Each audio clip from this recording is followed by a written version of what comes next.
tem passador, Márcia? Tem? Cadê? Cadê? Aqui. Embaixo.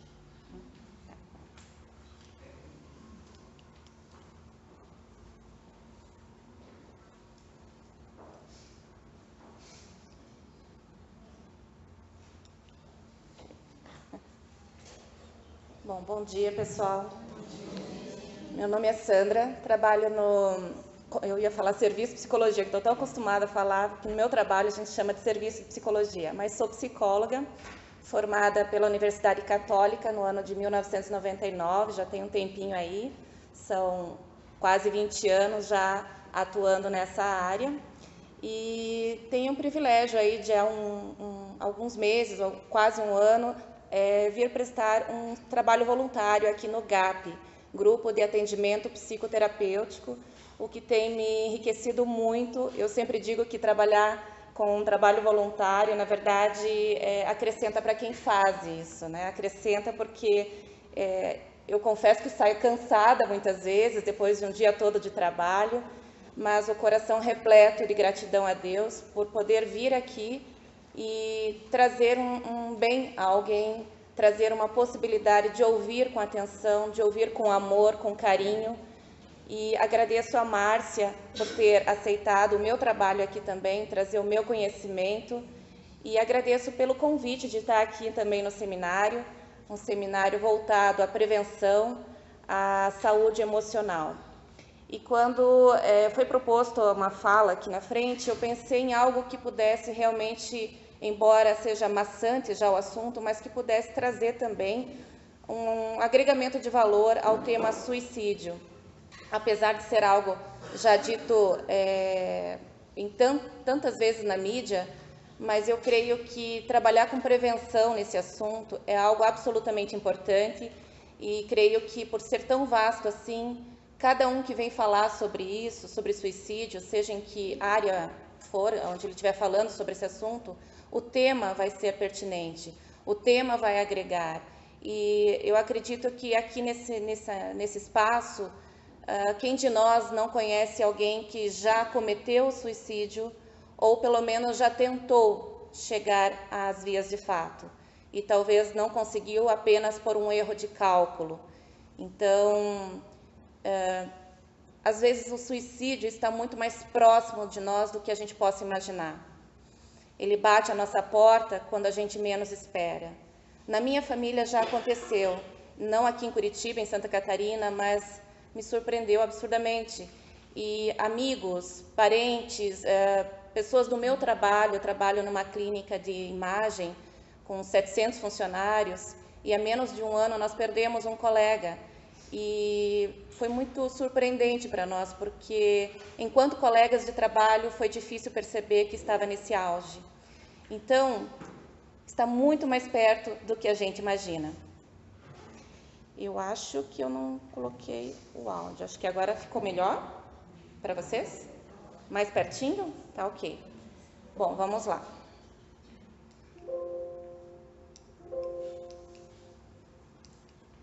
Separei essa palestra para vocês alguns temas pertinentes que eu gostaria de abordar. Um deles é como reconhecer pessoas com potencial suicida. O outro, mitos que se criam sobre suicídio. Nós temos muitos mitos em torno desse assunto. Fatores de risco, aqueles potenciais para que a pessoa vá às vias de fato. E também como podemos ajudar e familiares e amigos daquele que já cometeu suicídio. O que a gente pode ajudar também. Como identificar alguém que esteja formulando a ideia do suicídio? Eu vou passar para vocês aqui 15 fatores que podem nos ajudar a identificar a pessoa com risco, um potencial suicida, mas eles são 15 fatores que não se esgotam por si só. São os principais, os que a gente mais ouve falar quando fala de suicídio. Essa sensação de falta de alternativa, na verdade, assim, é como se a pessoa estivesse num grande túnel sem saída, onde ela tem a sensação de que ela não consegue encontrar alternativas, respostas, soluções para aquela problemática que ela está vivenciando. E por não conseguir achar uma saída, ela busca a morte como uma fuga daquele problema, como solução absoluta do que ela está vivenciando. Nessa sensação de falta de alternativas, muitas vezes a pessoa está diante de perdas afetivas, sejam elas amorosas, conjugais, perdas de entes queridos, perdas de pessoas onde havia uma amizade, uma confiança. Às vezes ela se sente traída, se sente abandonada por uma outra pessoa.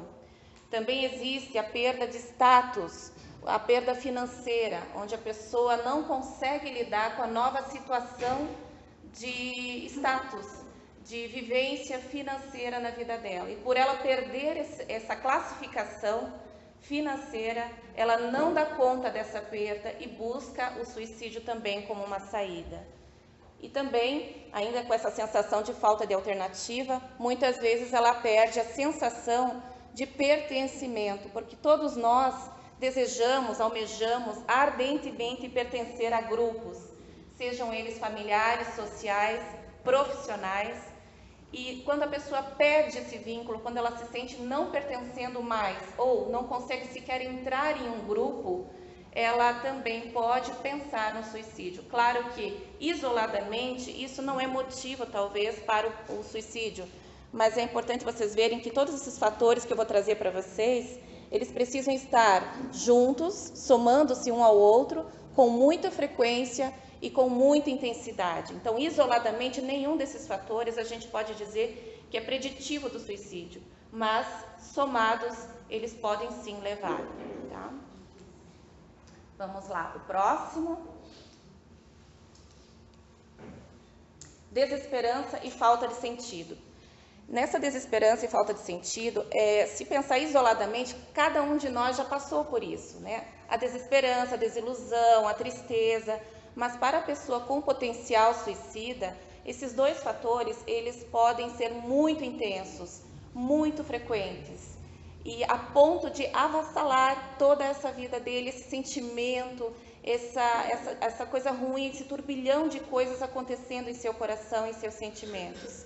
Então, para o potencial suicida, desesperança e falta de sentido permeia o dia a dia dele. O outro é sofrimento constante. É como se a pessoa estivesse o tempo todo entristecida, um tanto quanto deprimida. Também tem o uso de substâncias. As pessoas às vezes acabam fazendo uso ou do próprio cigarro, do álcool, da maconha, da cocaína, do crack, e até mesmo de substâncias em termos medicamentoso, mas de forma abusiva e sem acompanhamento médico, o que faz com que a pessoa busque essas substâncias químicas como uma forma de ou se sentir um pouquinho melhor momentaneamente e ilusoriamente, ou ela também faz o uso de substância como uma forma de ela se entregar, de ela dizer que, olha o meu estado, olha como eu estou. Então, o uso de substâncias químicas muitas vezes vem como um grito de socorro, um pedido de ajuda. Isoladamente não quer dizer suicídio, volto a dizer, somando a outros fatores, pode levar ao suicídio, ok? Temos também a perda de interesse, e isso tanto em coisas positivas, em fatores bons, gostosos da vida, como os negativos também. Então, ela se torna pouco ou quase nada responsiva em relação às coisas boas ou ruins da vida. Opa, pulei um aqui. O isolamento social. Então, ela vai ficando cada vez mais isolada no seu mundo, com as suas coisas. Uma pessoa que naturalmente ela já não era assim, mas passa a ser, com as suas coisas, os seus pensamentos, a sua mente, com o seu quarto, com as suas coisas. Vai se fechando gradativamente mais. Isoladamente também não é um fator para se pensar em suicídio. Sempre lembrem da intensidade com que isso acontece na vida da pessoa e o quanto isso foge do padrão dela de ser, o quanto isso aparece repentinamente na vida da pessoa. Isso sim nos chama atenção. Descaso com aparência, principalmente para aquelas pessoas que tinham aquele cuidado com o visual, com a roupa, o que combina com o que, e de repente ela se abandona, ela deixa de cuidar de si própria. É como se ela passasse a não se importar mais com a opinião do outro, com o que o outro diz ou deixa de dizer a respeito dela. Então esse autoabandono é um sinal bem característico. Também temos alteração de humor, que isoladamente poderíamos pensar somente em algo patológico, mas somado a outros fatores pode levar ao suicídio. Então é aquela situação onde a pessoa tem um pico de humor e ela tem uma euforia, como a gente costuma dizer, e uma euforia, um pico de humor altíssimo, fora de contexto. E aí as pessoas que estão ao redor dela, que a conhecem, estranham aquele tipo de comportamento, fica distoante da maioria das pessoas. E diferente do alto humor ou da euforia, a pessoa logo em seguida cai na apatia, naquele marasmo, naquela falta de reação. E aí as coisas vão acontecendo ao redor dela e ela vai deixando de reconhecer isso como algo positivo ou negativo, apática a tudo. Tá? A própria apatia é um dos fatores, então ela vai se tornando também cada vez mais quietinha e pouco responsiva. E ela começa também, muitas vezes, a se envolver em situações de perigo. E essas situações de perigo podem ser desde situações pequenas, corriqueiras, acidentes domésticos de pequeno porte, que vão aumentando, e também os acidentes de fora de casa, de percurso, caminhos, e ela vai como que se desligando daquele alarme interno que todos nós temos de preservação da vida. Então, todos nós temos aquele senso de olhar, quando vamos atravessar uma rua, olhar para os lados, para ver se vem um carro, se algo vai nos atropelar. E a pessoa com potencial suicida, ela vai se desligando desse autoalarme de proteção da vida. Ela vai se desconectando disso e aos pouquinhos ela vai dizendo para ela mesma, se vier um carro e me levar, tanto faz, porque eu já estava planejando mesmo. E aí ela se expõe em situações de perigo cada vez mais potenciais.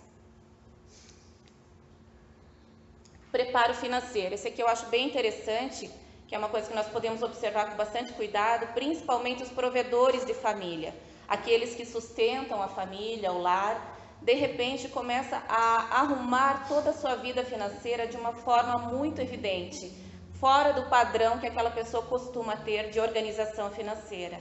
Então é como se ela fosse encaixotando todas as coisas que têm a ver com dinheiro, com pagamento, com quitação de contas, para que aquela família fique o menos abandonada possível nesse fator financeiro. Tá? Esse é um quesito bem chamativo para aquele que está programando o suicídio. E tem mais a ver com os provedores familiares. O ódio, a raiva, a vingança descontrolada. Às vezes a pessoa tem um desgosto, um desentendimento com o outro, e por ela não dar conta de arrumar essa encrenca que apareceu na vida dela, também potencializa esse ódio, essa raiva, e ela, para não fazer mal ao outro, prefere tirar a sua própria vida como uma solução para aquele caso. Aos olhos de quem está assistindo uma situação assim, parece absurdo pensar nisso, né? Mas por que não vai lá e conversa e resolve num bom diálogo? Mas é a incapacidade de lidar com isso que faz com que a pessoa busque a morte como solução. Nós temos também a vergonha, a raiva de si mesmo, a culpa. E muitas vezes isso está relacionado a algum hábito, algum vício, alguma compulsão que a pessoa reconhece que tem, não dá conta de lidar com isso, tem muita dificuldade de buscar ajuda e também escolhe o suicídio como uma forma de não ter que se haver mais com essa compulsão. Aqui a gente vê relatos de pedofilia, abusos, até mesmo a violência doméstica, como já foi falado aqui, onde a pessoa, ao invés de buscar, o agressor, ao invés de buscar ajuda, prefere cometer o próprio suicídio. Tá? Parece lógico, mas no suicídio é difícil a gente encontrar lógica. Medo da perda de controle, e esse medo é um medo exacerbado da perda de controle, tanto em caráter emocional, da vida como um todo, a perda de controle das suas próprias emoções. Medo de se machucar ou machucar os outros, também escolhe machucar a si mesmo de uma única vez. E uma curiosidade aqui, não sei se vocês sabem disso, mas a pessoa que está com um planejamento suicida, muitas vezes ela tem aquele momento de melhora, que foi inclusive o que aconteceu com esse colega do meu trabalho. Ele havia, sim, trazido momentos tristes, deprimido, e de repente ele teve uma melhora. E essa melhora foi súbita. E aí eu digo para vocês que essa melhora, ela tem a ver com a decisão, muitas vezes, que a pessoa já tomou a respeito da própria morte. Enquanto ela ainda está pensando, me mato ou não me mato, vou ou não vou, ela ainda está num dilema. Quando ela decide pela morte, o que acontece? Há uma paz interior momentânea e ela chega inclusive a sorrir, a se relacionar bem com as pessoas, a transmitir um semblante de paz, de que está tudo bem, está tudo sob controle. E aí é um ledo engano nosso ao redor dessa pessoa achar que ela já se resolveu, que o problema dela já está aniquilado. Muito pelo contrário, é somente uma sensação de paz porque a decisão já está tomada. E aí passa 2 dias, 1 dia, no máximo uma semana, vem o ato suicida. E aí você diz, e se comenta muito no velório de uma pessoa suicida, mas ele estava tão bem, ele me sorriu na semana passada. Mas foi por uma paz, pela decisão tomada. Mitos sobre o suicídio, eu vou falar de 10 aqui, mas existem muitos mais além desses. Quem ameaça não faz. Na verdade, isso não é necessariamente uma verdade, porque quem avisa acaba uma hora fazendo. E não cabe a nós julgar e saber, de alguma forma, se aquela pessoa está só fazendo uma cena ou ela realmente está programando o fim da sua vida. Na dúvida, sempre vamos crer que ela está sim fazendo um planejamento de suicídio. A pessoa que se suicida não procuram ajuda, o que também não é verdade absoluta, porque os estudos no mundo dizem que 75% das pessoas que tentam cometer o suicídio, elas buscam sim ajuda, às vezes de uma maneira profissional, às vezes por aquele grito familiar, aquele grito social que a gente já falou antes. Mas, às vezes, essa busca de ajuda chega de uma maneira tardia, onde já qualquer ajuda que chegue naquela hora já não é o suficiente. Tá? Pessoas mentalmente saudáveis não cometem suicídio. E aqui há uma controvérsia mundial. Alguns estudiosos dizem que sim, a pessoa tem um comprometimento de alguma ordem quando ela pensa em suicídio, e outros dizem que pessoas absolutamente saudáveis psiquicamente também podem chegar ao suicídio. Na minha realidade de 20 anos atuando aí, eu vejo que pessoas, sim, com saúde emocional chegaram a cometer o suicídio. Então, há uma controvérsia, mas tendenciando a crer que tanto quem tem o comprometimento quanto quem não pode ter o risco do suicídio, sim. Quem sobrevive a um suicídio não comete de novo. Esse também é um outro mito muito forte, que não é necessariamente verdade, porque uma vez tentado o suicídio, há um potencial que aumenta em 6 vezes o risco, 100 vezes o risco daquela pessoa repetir. E muitas vezes não deu certo absolutamente por um erro de cálculo. Ela calculou mal, por isso não deu certo. Então não quer dizer que ela não vai tentar de novo. E não se deve falar sobre suicídio porque você pode provocar aquilo. Esse também é um mito que se tem muito, tanto é que na mídia você quase que não ouve relatos sobre suicídio, a não ser pessoas muito famosas. Mas fora isso, no dia a dia, vocês podem, até repórteres policiais quase não falam sobre isso. Mas eu entendo e acredito que boa parte dos meus colegas psicólogos entendem que falar sobre isso mostra a importância de a gente se tornar um pouco mais afetivo com quem a gente convive. Desde as nossas crianças, os nossos esposos, as nossas mulheres de casa, os nossos colegas de trabalho, as pessoas com as quais a gente convive. Então, esse afeto da nossa parte está ficando cada vez mais imbuído, cada vez mais podado. Eu não vou abraçar, porque o que ela vai pensar de mim? Né? Achar que eu sou sapatão se eu for abraçar. Né? Ou se eu for abraçar um homem, poxa, está querendo o quê comigo? E não é só o abraço que você pode transmitir, não é só com o abraço. Você pode dar ouvidos, você pode dar atenção, você pode dar um sorriso, um toque no ombro, um sinal de ok, um tempo de qualidade para aquela pessoa. E isso já vai fazer toda a diferença. O que mais? Ainda sobre mitos, quando uma pessoa decide não há o que fazer para impedir. Também eu acredito muito que quando uma pessoa decide e ela fala, eu creio que há uma reversão, uma possibilidade de reversão, porque se não houver, de nada adianta essas campanhas. Estamos aí em setembro, 1º de setembro, o mês de prevenção ao suicídio. Então, de que valeria isso se uma pessoa, quando ela dá algum sinal, a gente entendesse que não adianta oferecer ajuda? Só ricos se suicidam, esse chega a ser engraçado, né? É um mito também, porque não necessariamente é como se o pobre ele tivesse tão envolvido na sua necessidade de suprir a sua vida no dia a dia, que não tivesse tempo para pensar nessas frescuras de suicídio. E é dito dessa forma mesmo, frescura. E aí a pessoa com pouca possibilidade financeira, extrema mesmo, ela muitas vezes tira a sua vida para que não tenha que ver no dia seguinte um filho seu pedindo comida e não ter o que dar, pedindo alguma coisa que ele não tenha possibilidade de oferecer. Então, busca o suicídio para dar fim ao próprio extremismo da pobreza.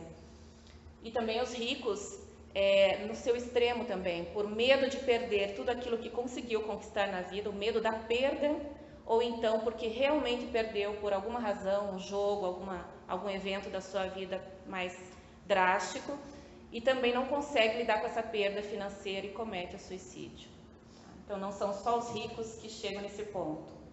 Quem planeja quer se matar. E aí um item importante, porque quem planeja, na verdade, ele quer não tirar a sua própria vida. Ele só está enxergando isso como solução, mas na verdade ele quer dar fim ao problema, à problemática que ele está vivendo. É como se eu morrer fosse me levar necessariamente para um estado de paraíso, de êxtase, e onde lá eu não encontrarei mais nenhum sofrimento. E aí quem fica aqui se resolve de outro jeito. Então, muitas vezes a pessoa pensa dessa forma. Melhora de humor da pessoa que fala em suicídio é um bom sinal. Não, a gente acabou de falar isso, que não é necessariamente um bom sinal. Às vezes acontece de a pessoa desistir da ideia, pode sim, mas na dúvida esteja com essa pessoa o tempo todo, porque pode ser somente aquele momento de paz interior por a decisão do suicídio já ter sido tomada. O suicida é fraco, e aqui é um outro dilema, então a gente fica naquela, ele é fraco ou ele é corajoso, né? E na verdade o que a gente entende é que o suicida, ele é uma pessoa extremamente rígida consigo mesmo, rígido com suas emoções, rígido com as suas decisões, rígido com a vida como um todo. E aí tudo aquilo que sai do planejamento que ele havia feito, do que ele presumiu que ia acontecer, faz com que ele pense no suicídio como saída. É o extremismo de personalidade, uma pessoa muito rígida. Normalmente a gente encontra assim. Fatores de risco. Claro que também nada do que eu estou pondo aqui tem um ponto final, gente. São só listas de itens principais, tá? Mas a tentativa anterior é um grande potencial para acontecer de novo. Transtorno mental, seja ele de humor ou de personalidade como um todo, também é um grande potencial, porque no momento do desequilíbrio dessa própria patologia, a pessoa pode sim cometer o suicídio, assim como o homicídio. Abuso de substâncias, como nós já falamos. A faixa etária entre 15 e 35 anos, ou após os 75, é a faixa onde a gente mais encontra casos de suicídios, mas ela não é exclusiva, porque em crianças nós estamos infelizmente encontrando isso aos montes nos nossos meios de informação. A gente sabe o quanto isso está acontecendo e o quanto a mídia vem trazendo os benditos, malditos desafios em WhatsApp, em Facebook e tudo mais, que nossas crianças já estão acessando muito cedo. Então, pelo desafio, elas acabam chegando ao suicídio. É muito triste de ver isso. Na faixa dos 15 aos 20 anos, mais ou menos, a faixa da adolescência, muita aprovação, também muito desafio que a vida traz, muita decepção com os próprios pais, porque as coisas não são do jeito que eles querem, decepções amorosas, decepções educacionais, fazem com que eles cheguem, sim, ao suicídio. Dos 20 aos 35 anos, também muitos desafios profissionais, e às vezes a perda de um emprego, a perda de aquela coisa de não pertencer a um novo grupo, pode afetar e vir ao suicídio. Dos 20 aos 35 anos, também muitas pessoas se tornam membros de família, formam a sua própria família, e aí vem a frustração de um casamento mal resolvido, que também pode ajudar a isso. Na faixa etária após os 75 anos, também é uma faixa que nos chama muita atenção e normalmente está associado com dois fatores. Um é o afeto da família, que fica distanciado cada vez mais, e também a sensação que ele tem de que ele está incomodando, que ele está sendo um peso para a família. E por achar isso, ele prefere dar fim à própria vida como um adiantamento da morte que ele entende que já estaria na sua iminência de chegar. E o idoso, pelo que eu estudei, tem uma característica interessante. Ele busca o suicídio. Você não vê muito falar idoso que se enforcou, que deu um tiro. Você vê mais a questão do idoso no cerceamento dele próprio em relação à medicação. Então, ele vai fazendo de conta que está tomando a medicação que ele precisa, que é essencial, e com isso, alguma coisa orgânica sai do prumo, e aí ele tem uma morte aparentemente natural, quando na verdade ele provocou. É um suicídio bem silencioso, que quase não se percebe. O histórico familiar de suicídio também é um potencial. Não temos assim uma referência de genética, mas o suicídio na família muitas vezes acaba sendo exemplo para alguém que lá na frente também passa por suas dores emocionais e entende que se fulano de tal na família já cometeu, poxa, é uma saída, então eu também vou por esse caminho. Acaba sendo exemplo negativo. Homens cometem mais suicídio do que mulheres, as estatísticas dizem isso, porém mulheres acabam tentando num maior número de vezes. Falta de vínculos sociais e familiares, doenças terminais ou incapacitantes, aqui também é um fator bem importante, porque as doenças terminais, elas trazem por si só o assunto morte, e aí a pessoa adianta essa morte, como quem diz, eu já estou fadada ao fim da vida, então eu vou adiantar isso e não deixar sofrimento para a família, como se fosse possível. E os incapacitantes são a doença que faz com que a pessoa se torne dependente da sua própria família, de um grupo de pessoas, e ela não aceita isso com facilidade e também adianta a sua morte. Desemprego, declínio social, como nós já falamos, e o fato de estar solteiro ou divorciado é um potencial, não pelo fato de estar solteiro ou sozinho, mas pela solidão em si, pela carência afetiva, por não ter com quem trocar as mazelas aí da sua vida. Okay? Também o luto mal elaborado, o luto que não conseguimos processar de uma maneira saudável, muitas vezes faz com que uma pessoa, por não dar conta de viver sem aquela outra pessoa, acaba cometendo suicídio, como até uma forma de, quem sabe, encontrar esse ente querido que já partiu. Como ajudar uma pessoa com risco suicida? Por esses fatores todos que eu comentei com vocês, eles serem potencial somente para o suicídio e não necessariamente levarem uma pessoa a cometê-lo, e podem ser apenas situações isoladas, a minha sugestão para vocês é que, se vocês suspeitarem de alguém com risco suicida, é que vocês sejam diretos numa conversa com ela. Um direto respeitoso, um direto carinhoso, um direto com real interesse de ajudar a pessoa, não só por curiosidade. E aí é importante que você chegue para essa pessoa desprovido de julgamento. Porque se você vai lá só com um tom de curiosidade, se você chega até ela querendo só investigar e não ajudar, ela vai entender isso em alguma instância, em alguma proporção ela vai sacar isso. E aí ela não vai contar com você e não vai contar para você sobre as intenções reais que ela tem. Então, se você consegue fazer com essa pessoa um grau de empatia desprovido de julgamento, você consegue muitas vezes fazer com que ela te fale a verdade, que ela anda pensando em dar fim à sua própria vida. Tem algumas perguntas diretas que a gente pode fazer, e é direto mesmo. Você já pensou em tirar a sua vida? Você já planejou isso?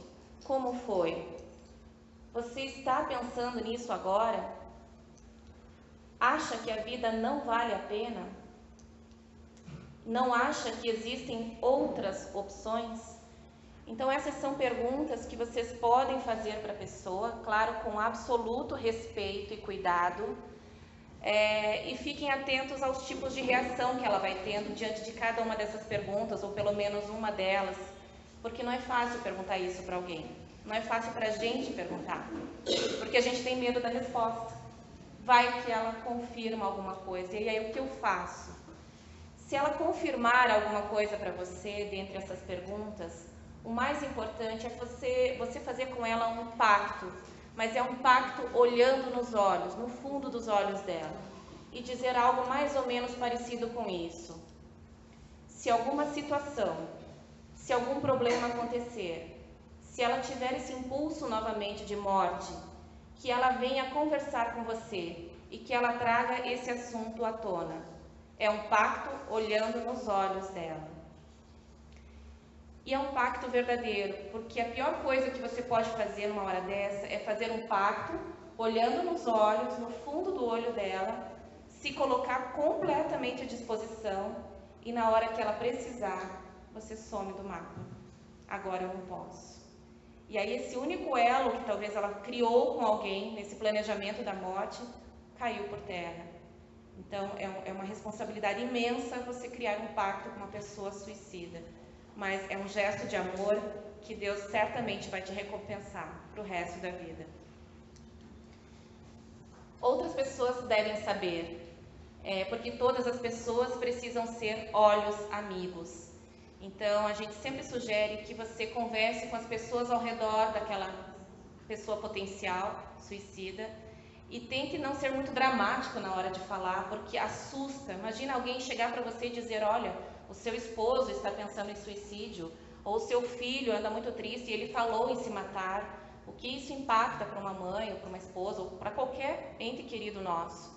Então, se você precisa anunciar isso para alguém, anuncie como a sua preocupação, o seu nível de preocupação com aquela pessoa é tamanha que você gostaria, inclusive, de pedir para que a família esteja mais atenta, dê um pouco mais de atenção, fique mais esperta com as reações daquele ser.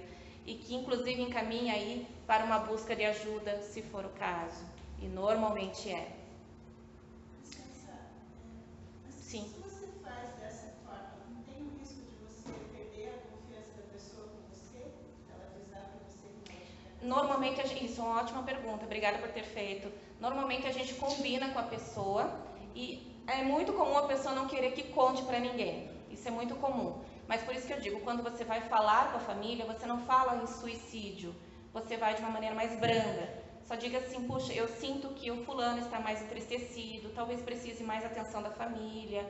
Um toque para a família. Você não precisa falar de morte necessariamente, porque a família se apavora e vai até ele cobrando, e aí vem o julgamento. E aí sim é pior, tá? Então, de uma maneira respeitosa, sutil, mas firme. Percebo no comportamento dessa pessoa que ela precisa de mais afeto, mais carinho. Vamos ficar mais atentos a ela. Aí seremos sempre olhos amigos em relação a essa pessoa, tá? Não deixá-la muito sozinha e tentar suprir essas carências afetivas dela, ok? E a busca de ajuda deve, né, passar por médicos.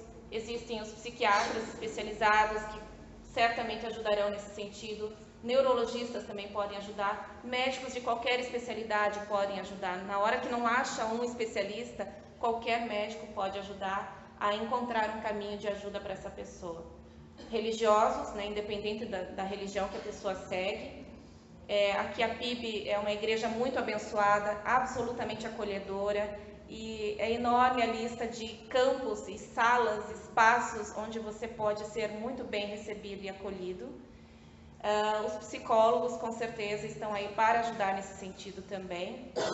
E eu coloquei ali o CVV, Centro de Valorização da Vida, não sei se já ouviram falar, o número é 188, e eu deixei um material para vocês que também vai ser entregue, que consta o número do CVV, Centro de Valorização da Vida, onde a pessoa pode ligar gratuitamente e falar sobre as suas dores, sobre as suas emoções, pedir ajuda, pedir indicações.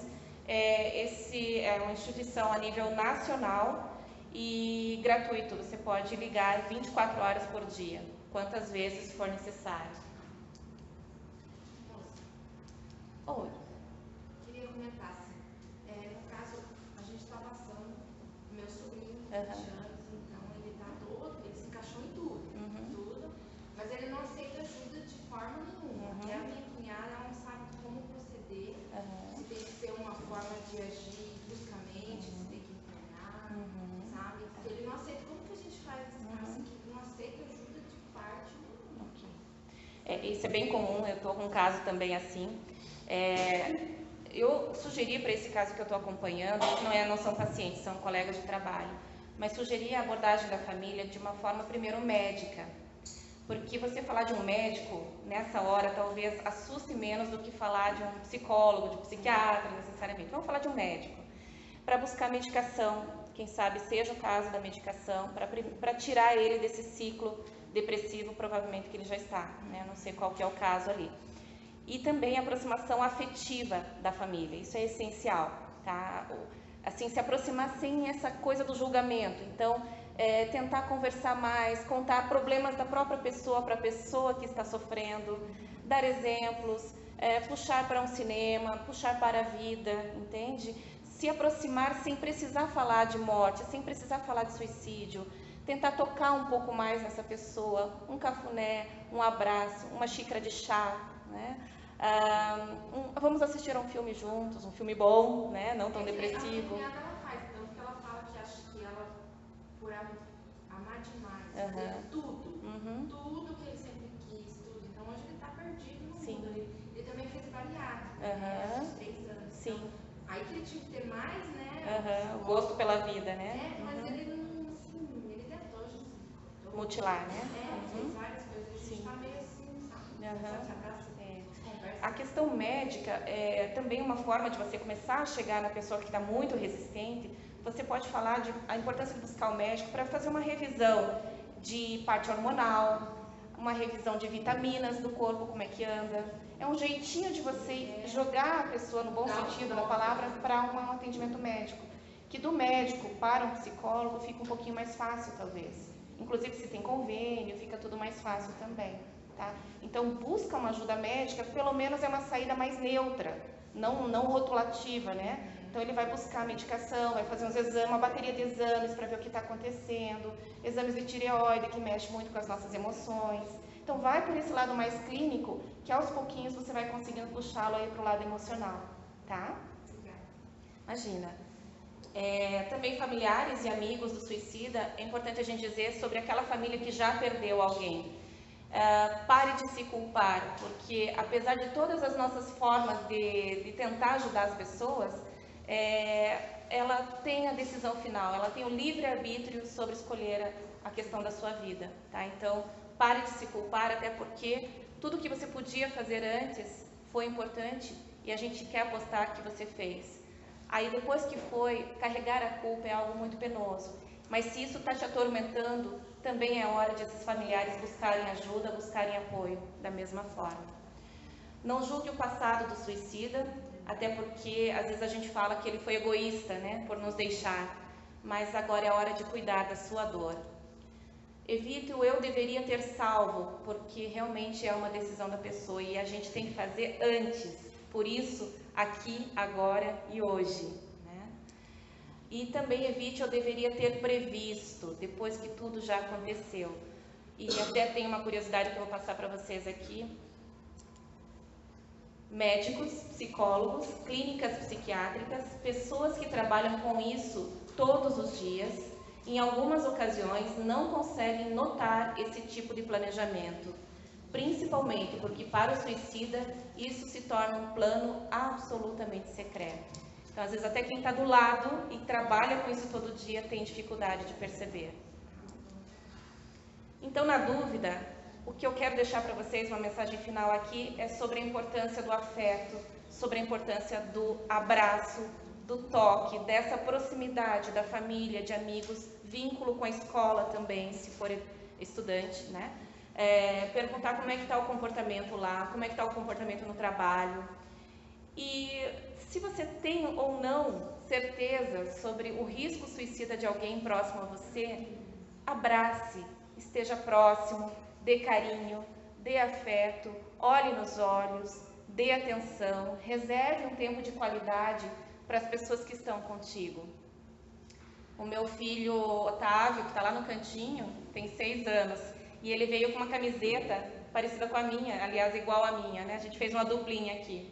E a nossa família toda, eu sou mãe de 2 filhos, né? Meu esposo veio tirar foto agora há pouco, e esses dias nós saímos com essa camiseta do Snoopy, né? Dizendo, eu sou doador de abraços, sou evitador do fim. E a gente foi passear por aí, fomos nos parques por aí, distribuímos abraços, e foi a melhor coisa da vida fazer isso. E eu acho que a gente não precisa ter uma camiseta dessa, eu gostaria de dar uma para cada um, mas não foi possível.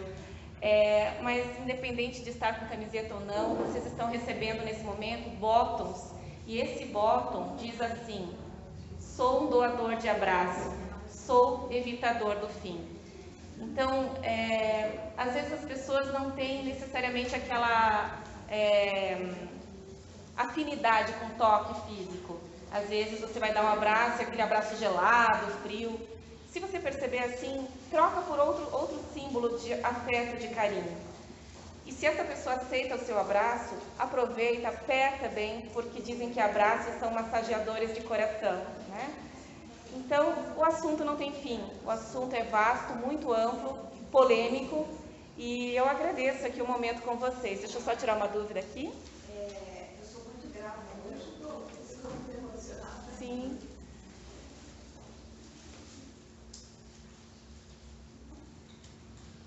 Não foi uma suicídio. Eu tenho depressão pós-parto. Depressão pós-parto. E eu morava numa cidade pequena e com São Paulo. E de repente meu marido saía todos os dias e eu parei de trabalhar. E aí eu tive a depressão pós-parto.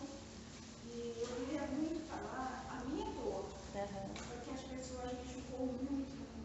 Sim. Você está muito bem, você está muito bem, você tem um carro, você tem, tudo tem. E eu fiquei o tempo todo num mundo cinza. Alguém nunca imagina que a pessoa vive 24 horas no cinza. Sim, é verdade. E eu chegava para trabalhar, eu sou psicopedagoga, eu chegava para trabalhar, eu via tudo cinza na sala. Eu fazia cocô, eu achei cor. Onde está a cor da vida? Eu não conseguia enxergar mesmo. Sim. Meus neurônios não passavam cores. Sim. E eu amamentava minha filha chorando muito. E a pessoa chegava e falava, mas não é isso que você queria? Ninguém entende quando a pessoa fica assim, com essa depressão. É verdade. E a psicóloga mesmo, eu fui em várias psicólogas e eu comecei a tomar remédio, mas não pode mais aumentar aquela complicação toda. Eu estava falando para a colega que assim, quando nós saíamos, quando eu conseguia um dia levantar, eu já aumentava na cama, eu enchia a cama, a gente chegava correndo e passava um batom, um brinco, sabe? E a gente fantasia, às vezes, achando que está tudo bem. E quando um dia ele me pegou muito mal na cama, ele falou, levanta daí. Eu tenho uma viagem que você sempre queria ver sua frente, Portugal. Eu não conseguia levantar tudo. Falta energia para tudo, né?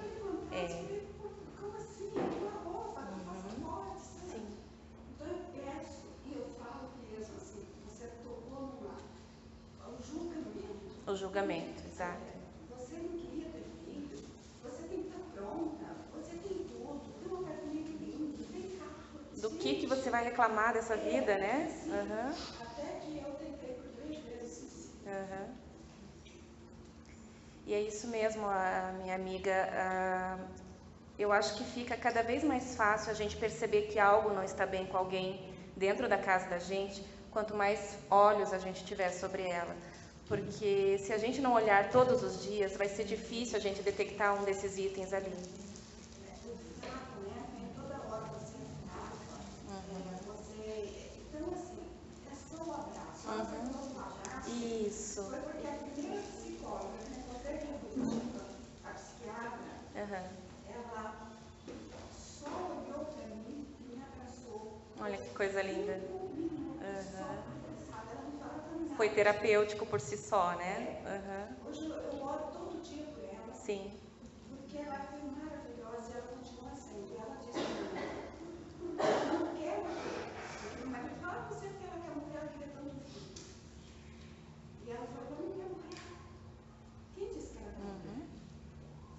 pessoa não quer realmente dar fim à vida, ela quer sair. Isso, ela quer sair daquela dor. Sair, resolver. Hoje eu atendo, né? Aham. Eu bater. Aham. Então eu faço acompanhamento de pessoas porque eu sei dessa dor. E eu digo Esse assim. abraço que você está falando, eu senti como se você tivesse me abraçado. Nossa, e eu super te agradeço pelo depoimento. Eu acho que é um depoimento de coragem, porque não é fácil a gente falar sobre essas coisas, né? E eu te digo assim, acho que Deus te colocou aí diante de uma médica abençoada e abençoadora, porque esse abraço foi absolutamente melhor do que qualquer remédio que ela poderia te dar. O remédio é importante, eu não estou dizendo que não, mas o abraço por si só, ele é arrebatador, né? E ela descobriu que eu tinha um problema na tireoide. Sim. E da hipófise. Então, Eu tinha ido no endocrinologista e eu estava fazendo buscar tratamento. busquei tratamento. Sim. Por isso que eu falo que é uma saída, mas quem sabe tem alguma coisa aí também, né? Gente, eu agradeço muito, desculpa pelo tempo, né? Nós estamos aí no limite. Muito obrigada, minha amiga, pelo seu relato, tá? Obrigada, Márcia, mais uma vez. E o bottom, eu gostaria muito que vocês usassem e dessem abraços nesse café e da porta para fora. E não guardem ele na gaveta, sempre que possível coloque e ao olhar para ele, lembrem de que alguém está precisando de um abraço aqui. Beijo, gente, obrigada.